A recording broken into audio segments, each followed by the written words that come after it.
কাঁঠালের রাজধানী খ্যাত গাজীপুরের ৫০ বছরের পুরানো জৈনা বাজারকে বলা যেতে পারে কাঁঠালের সাম্রাজ্য। সকাল থেকে রাত পর্যন্ত এই বাজারে চলে কাঁঠাল বেচা বিক্রি। মূলত এই বাজারে কাঁচা কাঁঠালের কদরই বেশি। প্রতিদিন লাখ লাখ টাকার কাঁচা কাঁঠাল বিক্রি করা হয় প্রাচীন এই বাজারে। কাঁঠালের মৌসুম থাকায় বর্তমানে দেশের সর্ববৃহৎ পাইকারি কাঁঠালের বাজার ক্রেতা বিক্রেতার হাঁকডাকে মুখরিত। দেশের নানা প্রান্ত থেকে পাইকাররা আসছেন জৈনা বাজারে কাঁঠাল কিনতে। এই কাঁঠাল মনে করুন ১৭০, ৮০, ৬০, ৪০, ৫০, ৩০ আমরা কিনা পার্টির কাছ থেকে নিই আমরা আরকদের বাজারে থেকে। খালি থেকে আসি আপনার এখানে কাঁঠাল প্রতি বছর সিজন ওয়ারি ব্যবসা করি। এখন বর্তমানে কিছু কম আছে, লাভ অনগা আপনার সীমিত, এত বেশি লাভ নেই। প্রতি পিসে ৩ টাকা করি নেই। আয়া কাঁঠালের থেকে কিনে নেই, বছর থেকে এইবারে কাঁঠালের ফলন একটু ভালো পাইছি। মাশাআল্লাহ, আল্লাহ দিলে কাঁঠাল মোটামুটি চেহারা সুন্দর আছে, কাঁঠাল কিনতে মজা হয়, ব্যাপারীরা অনেক সাহায্য করে আমরা। তবে অতিরিক্ত গরমের কারণে কাঁঠালের চাহিদা কমলেও বর্তমানে ঠান্ডা আবহাওয়ার কারণে চাহিদা বাড়বে বলে জানান বিক্রেতারা। ঢাকা, চট্টগ্রাম, সিলেট, নোয়াখালী, বরিশাল, কুমিল্লা ও চাঁদপুর সহ পুরো দেশেই কদর রয়েছে এই বাজারের কাঁঠালের।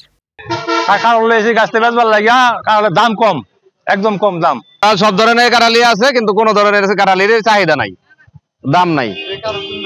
পাইকারদের কাছে গাড়ি নিয়ে আসছি, নিয়ে আসছি যে ৪-৫টা কাঁঠাল, পাকনা কাঁঠাল, তো পাকা কাঁঠাল নিয়ে আসছি আর কি। সাধারণ ক্রেতাও নাই, গরম তো বেশি, কাঁঠাল খায় না মানুষ। সাধারণ মানুষের কাছে বিক্রি করি পাকাটা, আর বেশি অংশ বিক্রি করি পাইকারের কাছ থেকে। ভাই গরম বেশি, কাঁঠাল তো উৎপাদন খুব আল্লাহ দিলে খুব এবার বেশি গরমে লাগে, একটু কম খাইতেছে, খাইবো ইনশাল্লাহ। কাঁঠাল কিছু বৃষ্টি সৃষ্টি হইলে ইনশাল্লাহ কাঁঠালের দর আমরা ভালো খাইবো আল্লাহ দিলে। এদিকে পাইকারদের সর্বোচ্চ নিরাপত্তা ও আবাসন ব্যবস্থা দিয়ে থাকে বাজার কর্তৃপক্ষ। এমনকি এই বাজারে বিক্রেতাদের কাছ থেকে নেওয়া হয় না কোনো ধরনের খাজনা বলে জানান এই ইজারাদার।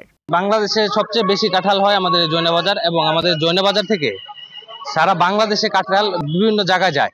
এবং আপনারা জানেন জৈনা বাজারে আমরা যে ইজারাদার আছি তাদের পক্ষ থেকে যে বিগত বছরে থেকে দাম অনেকটা সীমিত, আমরা ইজারার যে পরিমাণ তা কমিয়ে দিয়েছি। তাদের জন্য বাড়তি সুযোগ সুবিধা আছে, তাদের জন্য আমরা সবসময় নিরাপত্তা ব্যবস্থা করেছি এবং খাবার দাবার ব্যবস্থা করেছি।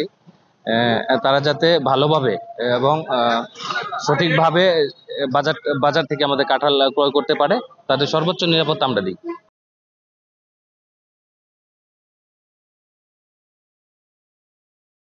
তবে গাজীপুরের কাঁঠালের সুখ্যাতি দেশজুড়ে থাকলেও দিন দিন এ জেলায় কমে যাচ্ছে কাঁঠালের আবাদ।